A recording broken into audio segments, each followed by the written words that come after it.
কিনা। দর্শককে আমি একটা কথাই বলবো যে আমার জীবন অনেক কষ্ট, আমার শুধু একটা কষ্টই যে আমার মেয়েটাকে আমি ভালো ভবিষ্যৎ দিব, আমার মেয়েকে ভালো মন্দ কিছু খাওয়াবো। যদি আপনারা পারেন আমার মেয়ের যে 2 মুঠা খাবার, ওই 2 মুঠা খাবারটা আপনারা জোগাড় দেন, এতটুকু সাহায্য আপনারা করেন, আর কিচ্ছু চাই না। আমার মেয়ে খাওয়া খাদ্য খুবই কষ্ট।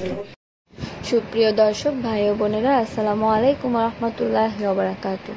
দেশ ও দেশের বাইরে থেকে যারা এই মুহূর্তে আমার প্রতিবেদনটি দেখছেন, আপনাদের সকলকে প্রীতি ও শুভেচ্ছা জানিয়ে শুরু করছি আমার আজকের প্রতিবেদন।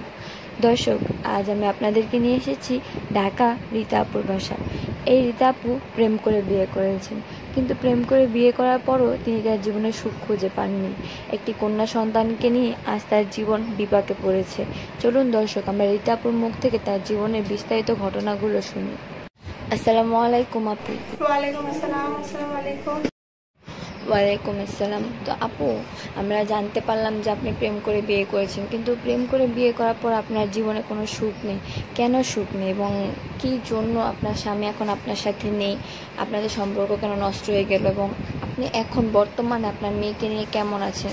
আমাদের যদি আপনার জীবনের সকল ঘটনাগুলো খুলে বলতেন। আমার বিয়ে হয়েছে যখন আমি ক্লাস 7-এ পড়ি, তখন আমার বিয়ে হয়। বিয়ে হওয়ার পর দিনকাল ভালোই যাচ্ছিল। তারপর হলো একটা মেয়ে হওয়ার পরও ভালো দিন যাচ্ছিল। কিন্তু আমার হাজবেন্ড বিয়ের আগে খুব ভালো ছিল, বিয়ের পরে একটু একটু ভালো ছিল। তারপর থেকে বন্ধু বান্ধবের সাথে চলতে চলতে খারাপ নেশায় গেল। খারাপ কিছু করা নাই, কিন্তু কি করে তাও আমি জানি না, কারণ সে বাইরে থাকে, আমি থাকি ঘরে। একটা মেয়ে ঘরে থাকলে তার বলতে পারে না তার হাজবেন্ড কি করে। আমি শুনছি আমার নানু বলছে যে যতক্ষণ হাজবেন্ড থাকবে ঘরে ততক্ষণ তোর স্বামী, আর যখন বাইরে চলে যাবে তখন তোর স্বামী না, তখন একটা অন্য পুরুষ। এটা আমি শুনছি, তো এটাও সত্যি কথা, কারণ আগেকার মানুষরা যা বলে সত্যি বলে, খারাপ কিছু বলে না।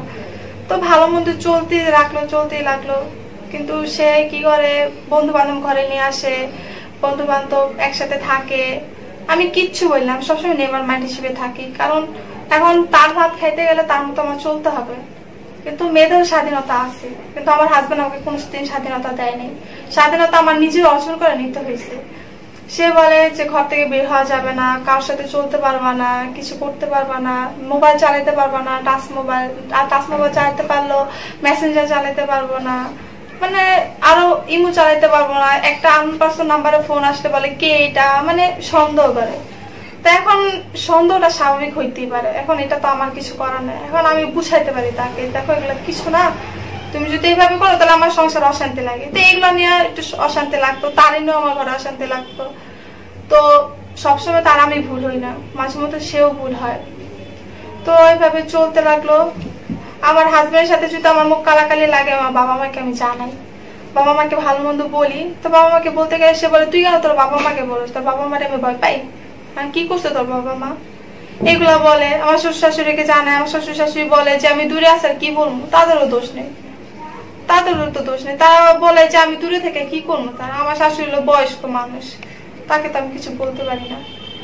আমার শাশুড়ি বলছে বিয়ে যখন 2 বছর তখনই বলছে যে একটা অ্যাকাউন্ট করো, ভালো মতো চলবা তোমরা। আমরা অ্যাকাউন্ট করিনি, সে আমার শাশুড়ির কথা শুনে নেই। বন্ধু বান্ধব নিয়ে যে যেখানে বলবো ওখানে চলে যায়, সেখানে চলে যায়, ঘর ছেড়া চলে যায়, রাতে বাসায় আসে না। মানে যখন কথা না শুনি তখন আন্দা মারে। যখন যদি একটা বান্ধবীর সাথে যদি একটু বেরোয়, কেন বেরোচ্ছে, তারপর টুপুর করে দিব ঘুষি।